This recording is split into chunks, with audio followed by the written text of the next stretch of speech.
आपका श्री यादें माटी कला बोर्ड की इस पत्रकार वार्ता में सभी प्रिंट मीडिया, इलेक्ट्रॉनिक मीडिया और आप सभी का बहुत बहुत स्वागत और अभिनंदन।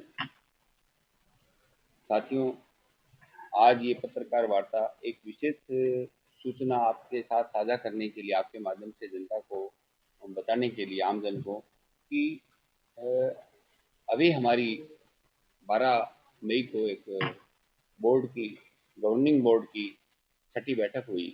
उसमें हमने कुछ महत्वपूर्ण निर्णय लिए। उससे पहले मैं आपके ध्यान में लाना चाहूँगा कि हमारे माटीकला बोर्ड को माननीय मुख्यमंत्री भजन लाल जी के नेतृत्व में जो सरकार चल रही है, इसमें जो हमें 2 साल में बजट मिला, वो पिछले 10 सालों में उससे भी ज़्यादा पहले कभी नहीं मिला हुआ।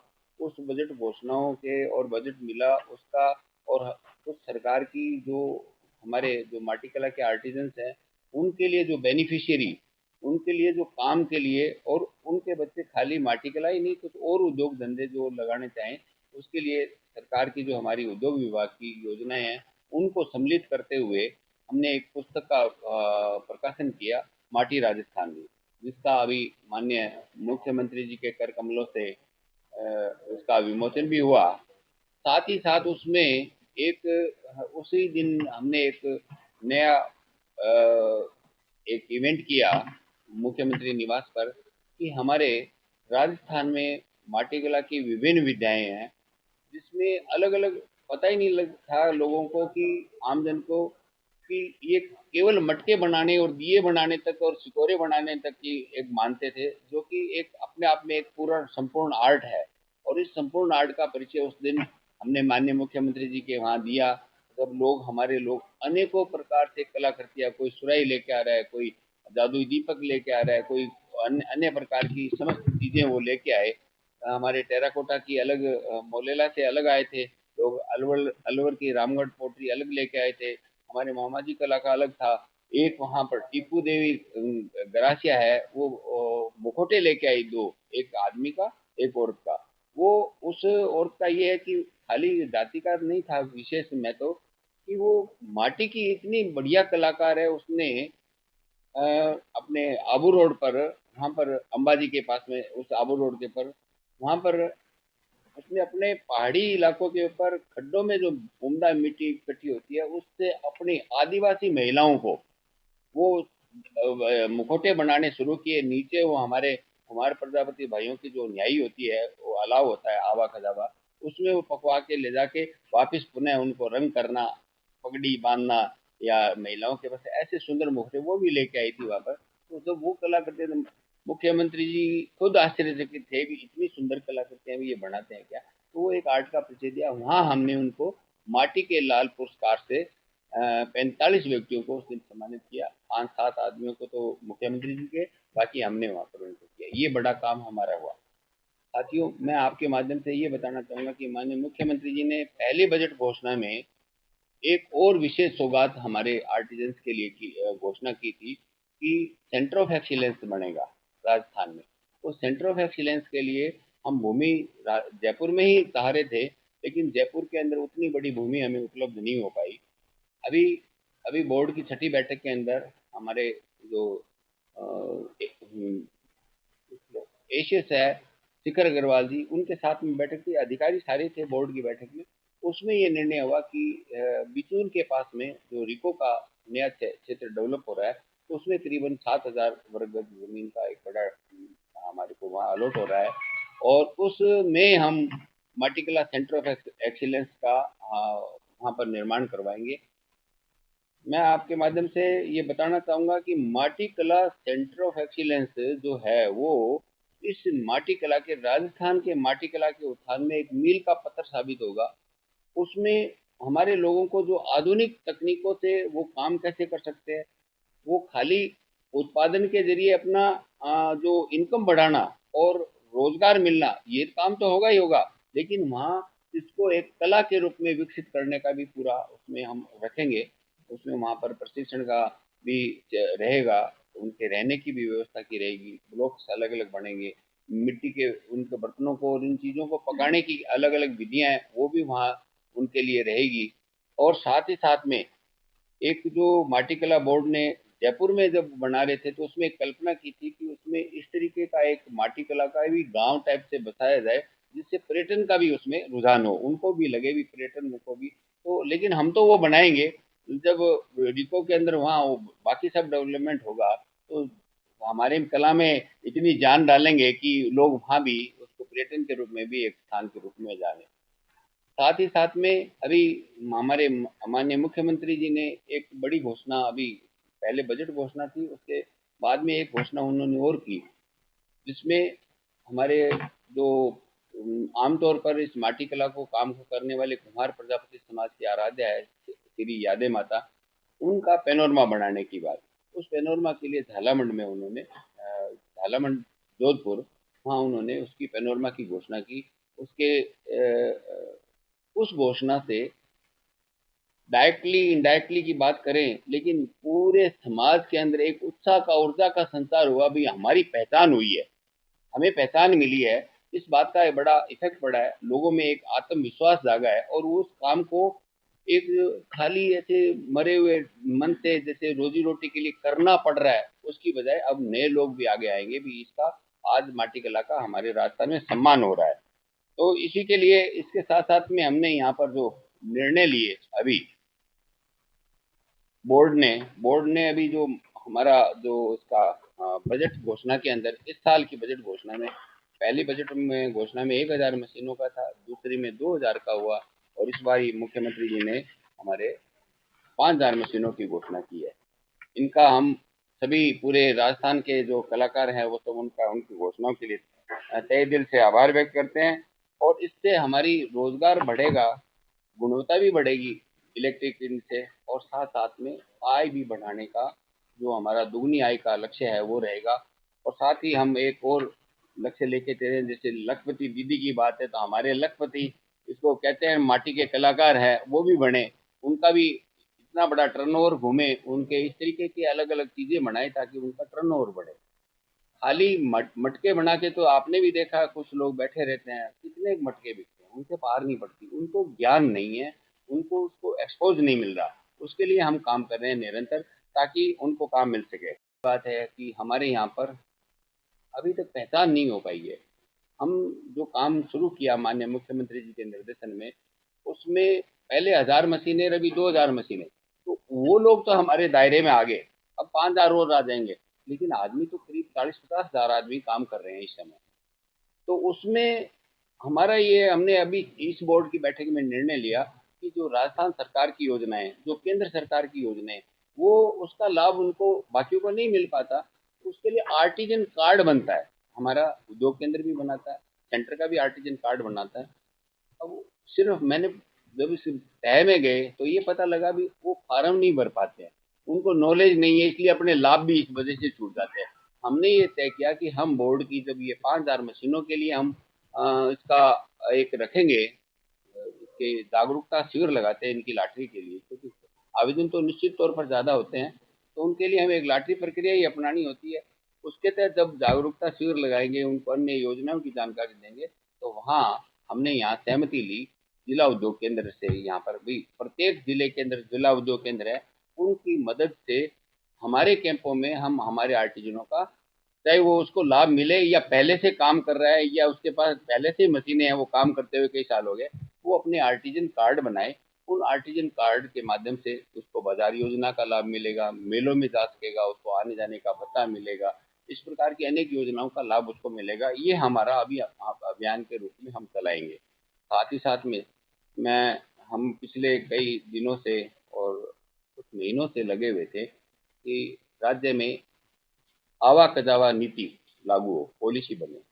आवा कजावा के बारे में मैं आपको बताऊं कि ये एक पद्धति है जिसके अंदर घास फूस से मिट्टी की चीज़ों को पकाना, उसके अंदर जो हमारे बर्तन पकाने की या ये विधि आती है, इसमें भी वो आवा कजावा ही माना जाता है, छोटा आवा कजावा। और बड़े आवा कजावा के अंदर जो आता है आवा कजावा ईंट भट्टा, बिना चिमनी के ईंट भट्टे भी, वो भी इसी में आते हैं, जिनके लिए राजस्व नियमों में और प्रदूषण के नियमों में वो वाइट कैटेगरी में आते हैं सारे आवा कजावा, वो सब नियम बने हुए हैं। लेकिन एक 2016 में एक पॉलिसी बनी थी, पॉलिसी नहीं बनी।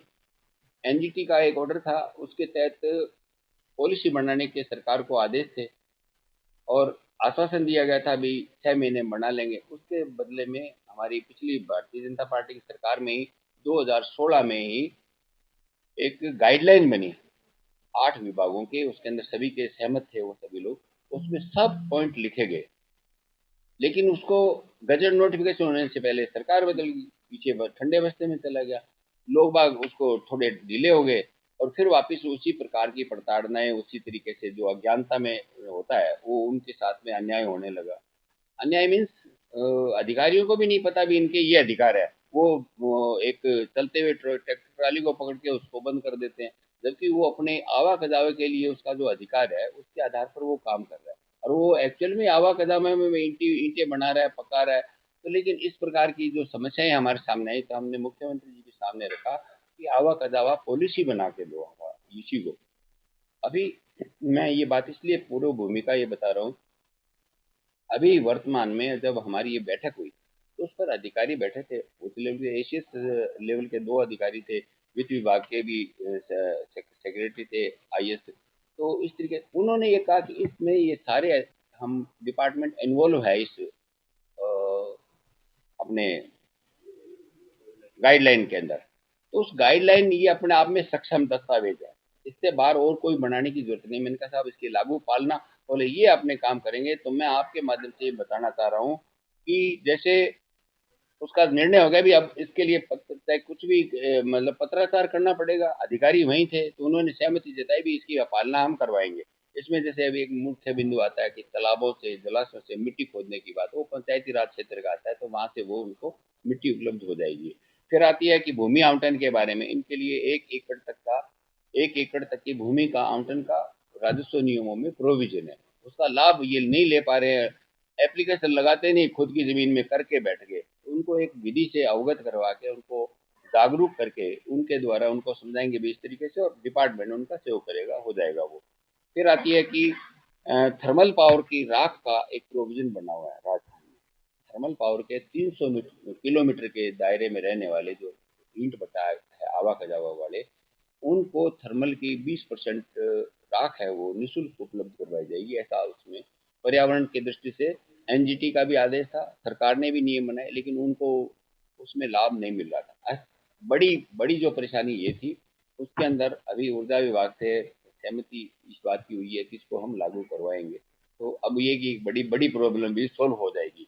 ये मेरा इसका, और सबसे एक और बड़ी महत्वपूर्ण बात है कि बरसात आ जाए अचानक से, जो पहले से दिखाई दे रही होती है उससे तो आदमी सचेत हो जाता है। अचानक से अब बरसात आ गई, ओलावृष्टि है या अतिवृष्टि है, उसमें हमारे जो ईंटों वाले हैं उनका भी नुकसान हो गया, और जो मटके बनाने वाले या बर्तन बनाने उनका भी नुकसान हो गया।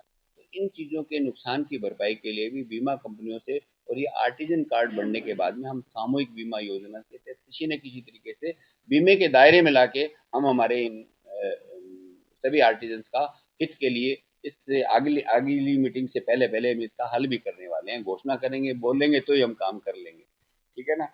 और एक, अब इसके बाद में आती है बात कि ये आवा कदावा नीति की जगह हम उस गाइडलाइन को करने वो सक्षम दस्तावेज बना हुआ है ऑलरेडी 2016 का, उसको लागू करेंगे। एक पिछली बार हमने यहाँ राजस्थान के अंदर काम करने वाले तो बहुत हैं, उनके पास डिग्री नहीं है, मतलब सर्टिफिकेट नहीं है। सर्टिफिकेट न होने की वजह से वो किसी को प्रशिक्षण दिलाएं हम प्रशिक्षण के लिए, तो मान्यता नहीं होती। सरकारी काम है, सरकार के अंदर बंधे हुए होने के लिए उसके लिए डिग्री कोर्स जैसे है, तो वो यूपी में है, हमारे बेंगलोर के अंदर है, यूपी में खुर्जा में है, इस तरीके से गुजरात में भी 2-3 सेंटर है। पिछली बार हमने एक 25 आदमियों का ग्रुप को भेजा था खुर्जा, उसमें वो ट्रेनिंग करके आए, ठीक ठाक वो काम करे, उनके पास सर्टिफिकेट हो गया। अब हम उनको भी काम देंगे और 100 व्यक्तियों को हम उनका प्रशिक्षण दिलाने वाले प्रशिक्षक तैयार करने के लिए भी हम इसके लिए हम करने वाले हैं। ये हमारा इसका भी है। एक और बात की, माटी कलाकारों के लिए जो एकदम एक्चुअल में ये बीपीएल काम करते हैं, दूसरे काम कर नहीं पाते हैं, खाली यही काम करते हैं, तो इनको बच्चे पढ़ाना भी मुश्किल हो रहा था। ये अपने बच्चों की पढ़ाई छोड़ाकर मिट्टी गूंदने में, कूटने में, पीसने में लगा देते थे। तो अभी तो हम ये माननीय मुख्यमंत्री जी की इतनी कृपा तो हुई है कि ये मिट्टी गूंथने की मशीनें और ये जो इलेक्ट्रिक ताक देने से उनका वो समय बचता है तो हम उनसे कमिटमेंट ले लेते हैं भाई एक कृपा आप करना कि बच्चों की पढ़ाई मत छुड़ाना। पढ़ाई नहीं छुड़ाएंगे तो आगे बढ़ जाएंगे। कोई जरूरी थोड़ी है यही काम करें, उनमें से कोई कर लेगा, कोई बाकी सारे बच्चे दूसरे आगे बढ़ेंगे। ये एक शिक्षा के क्षेत्र में आएगी। लेकिन क्या होता है कि जब हर जगह जाते हैं तो छात्रवृत्ति और सिक्योरिटी की बात डिमांड अलग से उठती है भी ये भी हो। हमने एक प्रस्ताव बना के मुख्यमंत्री जी के पास इसका भी हम भेजने का है भी, अगर जो भी संभव हो सके वो किया जाए। उद्योग भवन में एक जिला एक उत्पाद की वॉल बनाई जानी है। हम अपने इसके अंदर माटी कला के लिए एक जगह चाह रहे थे तो उसमें ये आया कि उसी वॉल के अंदर माटी कला को भी होगा, जिसमें हम हमारे जो राजस्थान भर के कलाकारों की उम्दा चीजें हैं उनके विद नेम और मोबाइल नंबर उनको टैग में साथ में, जैसे एयरपोर्ट पर होता है उस तरीके का हमने तो ये क्या भी उनका पता लगना चाहिए, उनको पहचान मिलनी चाहिए, उस कला का भी पहचान होनी चाहिए। और वो यहाँ अपने उद्योग भवन के अंदर खूब सारे लोग उद्योगपति भी आते हैं, आमदन भी आता है, तो एक आर्ट गैलरी के अंदर उसको भी जगह या दिलाने का काम हम करेंगे। अब बहुत ही महत्वपूर्ण बात है कि हमारे माटी कला के लोगों को रोजगार है वो गर्मियों के दिनों में मटकों का, दिवाली के दिनों में दियों का, और सर्दियों के टाइम में और करें तो सिकोरे से, इससे ज़्यादा कोई कारोबार हाथ नहीं लगता था। अब इसको वर्ष पर्यंत काम मिले, इसके लिए जो हमारे खाना पकाने के और पानी के लिए जग है, बोतलें हैं, इस तरीके की चीज़ें, और ये सिकोरे का काम भी बहुत बड़ा है। कहीं भी जाते हैं ना, मैंने प्रैक्टिकल किया। माननीय हमारे रेल मंत्री अश्विनी जी का, मैं वैष्णो जी का धन्यवाद करूंगा कि उन्होंने इस बात को ये किया, एक घोषणा तो की, लागू भी हो जाएगी जो घोषणा की है तो उसमें सभी रेलों के अंदर वहाँ पर मिट्टी के कुल्हड़ों में चाय की बात रखी उन्होंने। अब हमने भी सरकार के से एक बात रखी है कि मिट्टी के कुल्हड़ रखने की बात रखना दुकानदार के लिए अनिवार्य कर दिया जाए। बाकी हमें विश्वास है भी कुल्हड़ में ही चाय पसंद करेगा हर आदमी, भी यही चाहिए हमारे को, लेकिन रखना अनिवार्य हुए बिना हो नहीं पा रहा है और वो बन भी नहीं रहे इतने एक इसके लिए। इन सब बातों के लिए हम यहाँ हमारे आर्टिजनों के मेले और जो प्रदर्शनी है उसका आयोजन जिला स्तर पर और यहाँ स्टेट लेवल पर करेंगे। इसमें हमें यहाँ एक नया रास्ता मिला कि एमएसएमई में उस मेले का रजिस्ट्रेशन करवा के उस एमएसएमई के द्वारा उनके आयोजन किए जा सकेंगे, वो हम करेंगे, जिससे हमारे लोगों को वर्ष पर्यंत काम मिले, उनके कला को पहचान मिले, उनका काम बढ़े और उनकी बिक्री की समस्या जो है वो बिक्री की समस्या भी समाप्त हो जाए। अभी एक हमारा लक्ष्मण नाम है जो इसने भरतपुर में मुख्यमंत्री जी को सुराही भेंट की। अब उसमें पानी नहीं डलता लेकिन वो सुंदर इतनी है कि उसके पास अभी सजावट के लिए ऑर्डर ही खत्म नहीं हो पा रहे हैं। अब उस सुराही में पानी नहीं डलता, वो जाली बनाई हुई है उसके अंदर, वो तो एक उसका काम तो हो गया ना। ऐसा ही हम इन प्रदर्शनियों के माध्यम से अपने कलाकारों को इस बात के लिए कर रहे हैं। अब आज की एक महत्वपूर्ण बात आप सब लोगों के माध्यम से कि माटी कला है वो हमारी पर्यावरण हितैषी है। मिट्टी के उत्पाद पकाने की आवा कदावा पद्धति भी पर्यावरण हितैषी है और ये ना सिर्फ अपने आज मनुष्य के लिए बल्कि पशु पक्षियों के लिए भी उपयोगी है। गर्मी का मौसम आ गया है, पक्षियों के लिए और जानवरों के लिए परिंदे मिट्टी के ही बनते हैं, वो ही लगाए जा सकते हैं। तो परिंदे लगाएं, आप सबके माध्यम से आम जन से है कि आप अपने हाथ से एक परिंदा लगाएं, पेड़ पर लगाएं, दीवार पर रखें, कहीं भी रखें, जिससे हमारे पक्षियों को और छोटे जानवर जो है उनको पानी की सुविधा हो सके। वो मतलब आम जन की से मैं अपील करता हूँ कि इस चीज़ को बढ़ावा देवें और इस चीज़ का उपयोग करें, पर्यावरण के हितैषी बने। आप सब लोगों को भी ये उसको आज की तारीख के अंदर वो परिंडे भी हम आपको भी दे रहे हैं कि एक परिंडा भी आप भी जाएं और अपने हाथ से लगाएं। धन्यवाद।